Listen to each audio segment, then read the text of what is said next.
Halo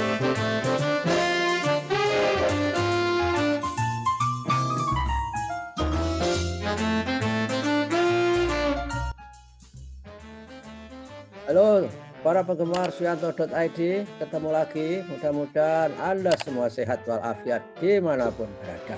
Kita kali ini tetap bersama channel pendidikan Suyanto.id, sebuah channel untuk berbagi pengetahuan dan belajar sepanjang hayat. Sebelum menonton video ini, jangan lupa klik subscribe supaya Anda selalu mendapatkan video terbaru dari Suyanto.id. Kita punya tamu istimewa, Bapak Profesor Dr. Ali Saukah. Beliau adalah guru besar Universitas Muhammadiyah Kalimantan Timur. Assalamualaikum, Pak Ali. Waalaikumsalam warahmatullahi wabarakatuh, Pak Yanto. Gimana kabarnya?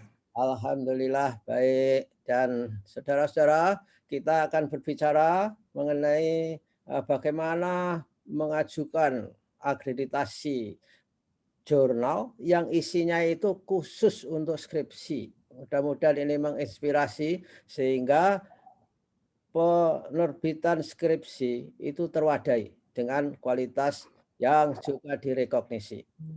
Pak Ali, gimana Pak Ali? Ya, Pak Yanto. Jadi sebetulnya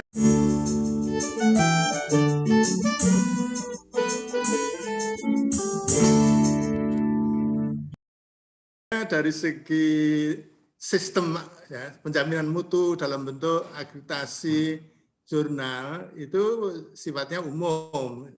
Jurnal apapun diterbitkan oleh siapapun, ya apapun. Tetapi topik kita yang merupakan kelanjutan sebetulnya ini dari topik-topik sebelumnya itu tentang bagaimana kalau punya jurnal, menerbitkan jurnal yang isinya itu skripsi saja gitu, seperti mahasiswa itu.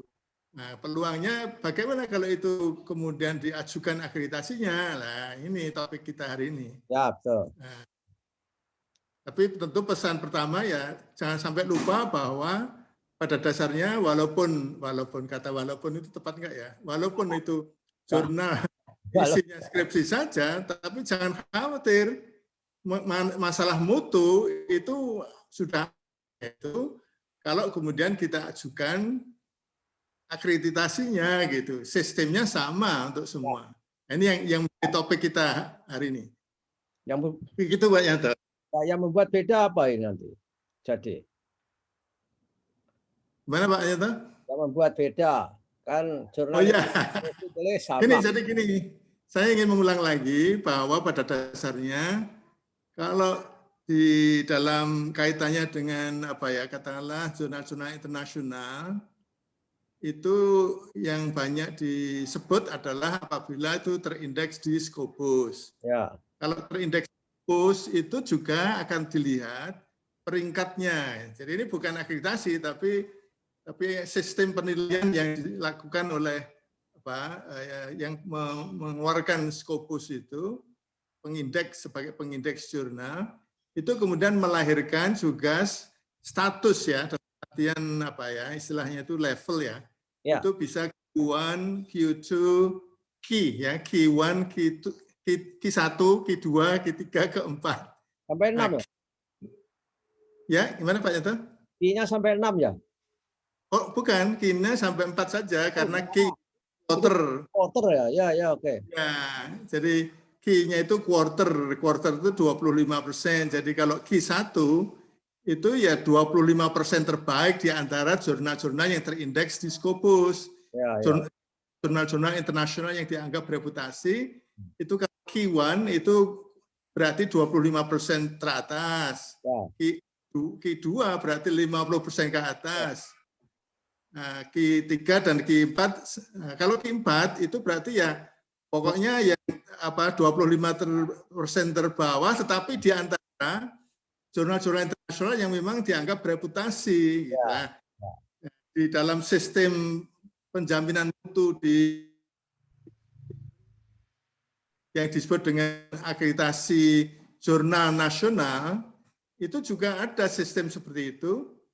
Kemudian berdasarkan penilaian kalau kemudian menggunakan instrumen akreditasi melahirkan bukan 4 karena tidak dalam bentuk quarter tapi dalam bentuk apa ya namanya persentase lah gitu. Ya.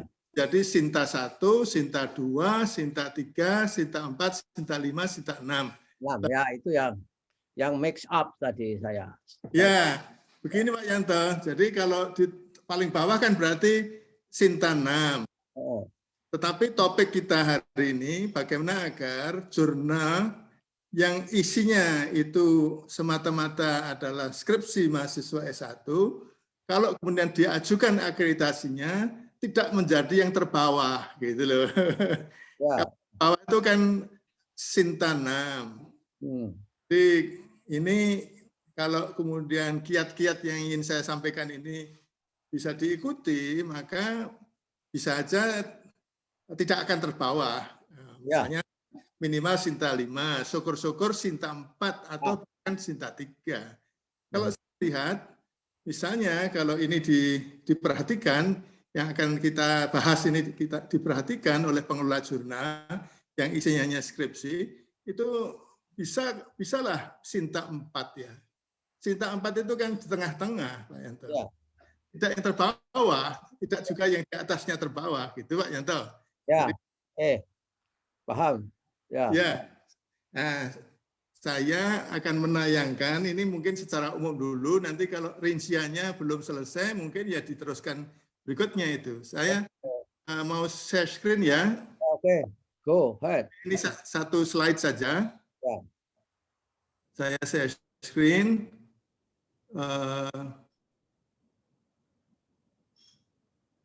Nah, ini bukan PowerPoint ini. Ya. Ya. Cukup kelihatan, nggak apa-apa. Cukup kelihatan ya. Ya. Baik, jadi ini secara keseluruhan tadi kan saya sebut bahwa yang kemudian dihasilkan dari ada yang terpotong bawah. Itu yang memang tidak bisa dinaikkan lagi. Oh ya, oke. Dinaikkan yang di atasnya tidak kelihatan. Saya pikir kalau dinaikkan yang terpotong hanya barnya saja. Ternyata semua yang terpotong itu tabel 1.1 itu terpotong jadinya. Yang di bawah itu mudah kok, dia 49 dan 51. Jadi yang tadi saya katakan bahwa pada dasarnya kalau kemudian punya jurnal, menerbitkan jurnal, isinya hanya skripsi saja, itu nanti kalau kemudian diajukan akreditasinya akan kemudian dinilai dan hasil penilaian itu melahirkan skor yang dibuatnya seperti prosentase. Jadi kalau sempurna, artinya semuanya sesuai dengan standar mutu penerbitan jurnal, itu akan mendapat 100. Ya. 100 itu terdiri dari 2 komponen utama, yaitu dari segi manajemennya itu 49 dan substansinya itu 51. Oke, itu proporsinya ya. Proporsinya seolah-olah ya 50-50 lah gitu. Ya. Sehingga kalau kemudian misalnya katakanlah ini hanya sebagai asumsi dasar, kalau yang namanya skripsi hasil karya ilmiah mahasiswa program sarjana itu kan tidak banyak bisa diharapkan, katakanlah gitu. Walaupun saya katakan bahwa jangan diremehkan loh ya, skripsi itu S1 bisa rasa 2 gitu. Jadi ada juga yang pesimis, apa bisa jurnal secara substansi itu yang isinya hanya skripsi mahasiswa itu bisa bagus.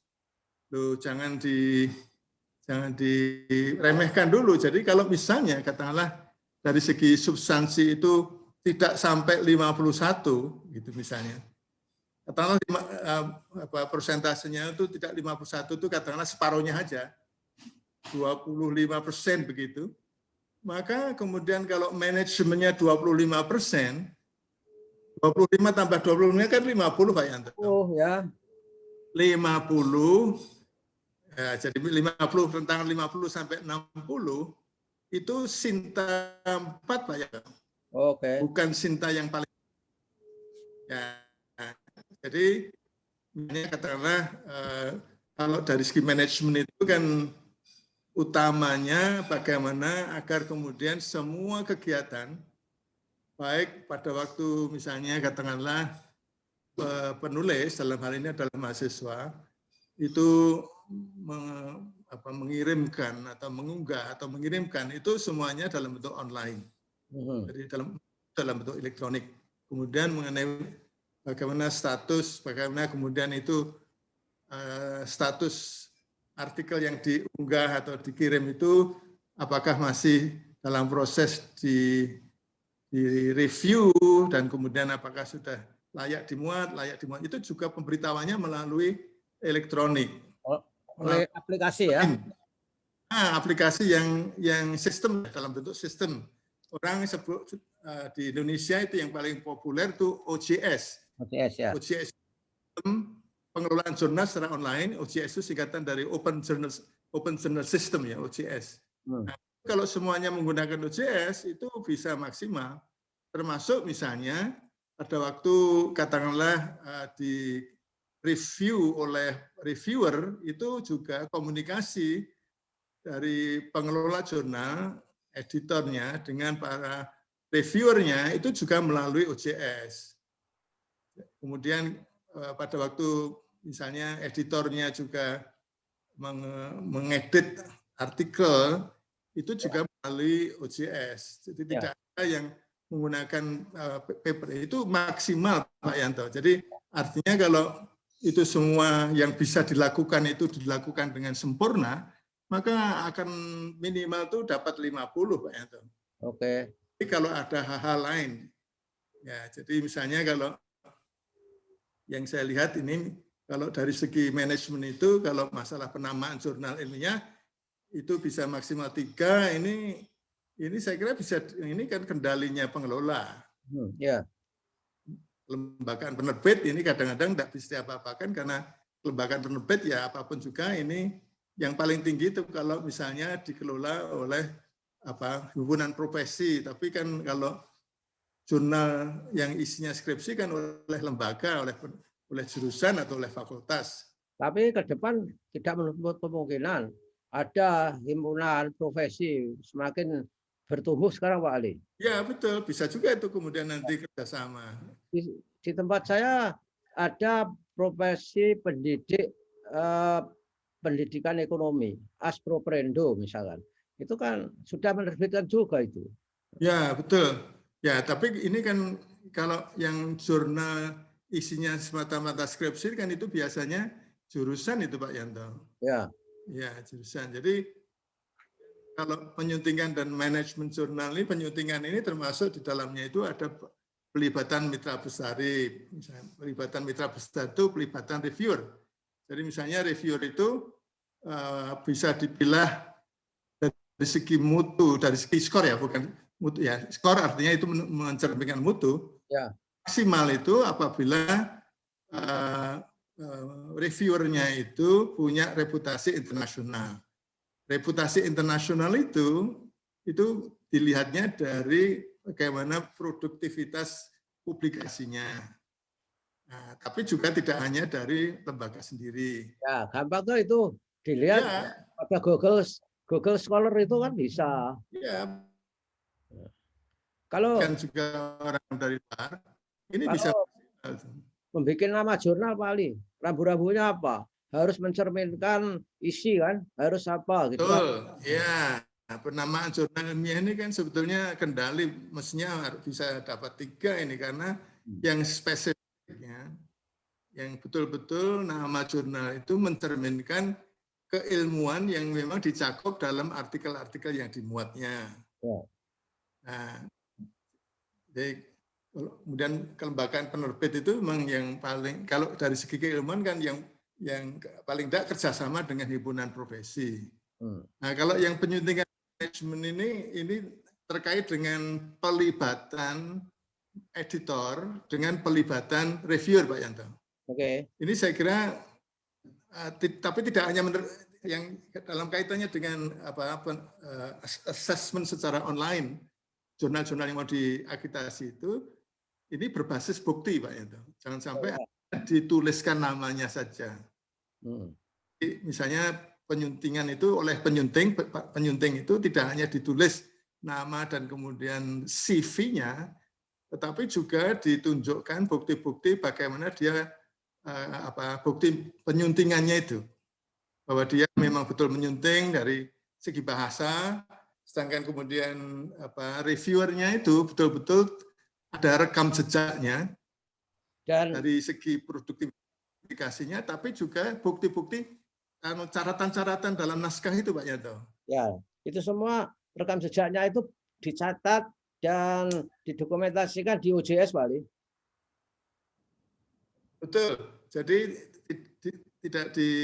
tidak hanya dicatat, tapi direkam ya. Direkam itu difoto, apa namanya? Difoto. Ya, ini karena semuanya nanti.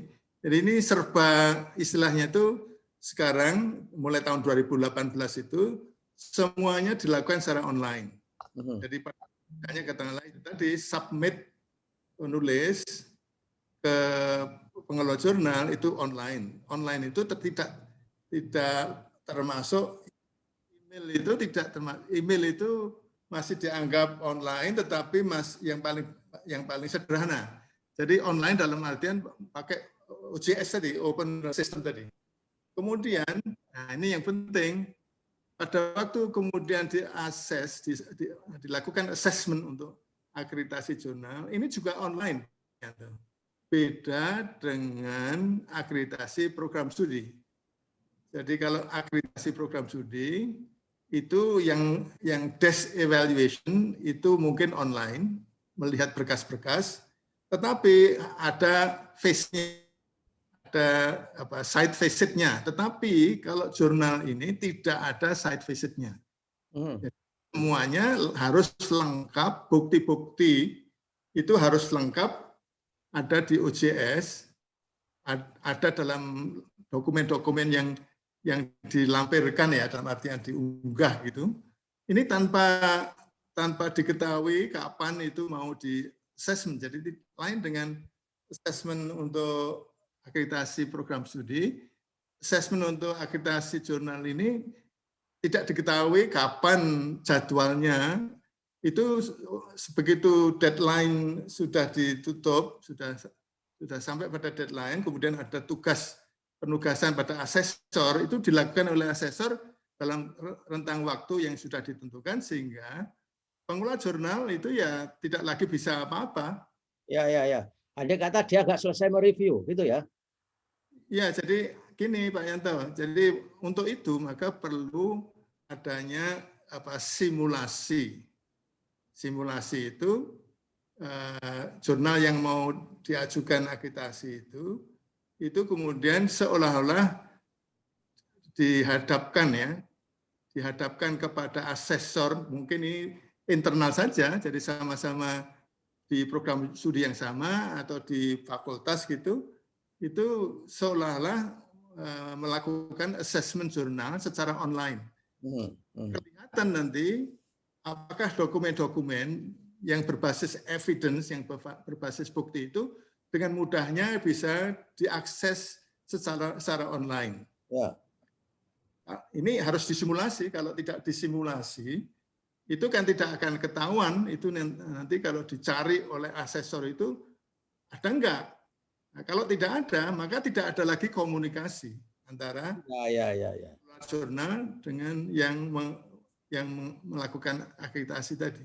Jadi itu didapatkan di OJS tadi, sehingga dia self-explain di situ. Ya, betul. Tetapi kan juga harus ada bukti-buktinya. Bukti-buktinya itu dalam bentuk link ya. Oh ya, oke. Dikasih link, kemudian diklik linknya itu, ya bukti-bukti. Jadi misalnya Pak Yanto, ini kan kalau mau akreditasi baru, itu kan 2 tahun tadi ya. Ya. 2 tahun, kalau kemudian tahun itu terbitnya 2 kali, maka kemudian ada 4 nomor. 4 nomor ya, betul 4 nomor. Ya. Setiap nomor itu kan ada artikel-artikel, minimalnya 5 artikel. Kemudian 5 artikel itu, setiap artikelnya bagaimana diedit oleh editor, bagaimana itu direview oleh reviewer, itu bukti-bukti bekas-bekas rekam jejak catatan-catatan editor dan catatan-catatan reviewer itu juga harus terakses.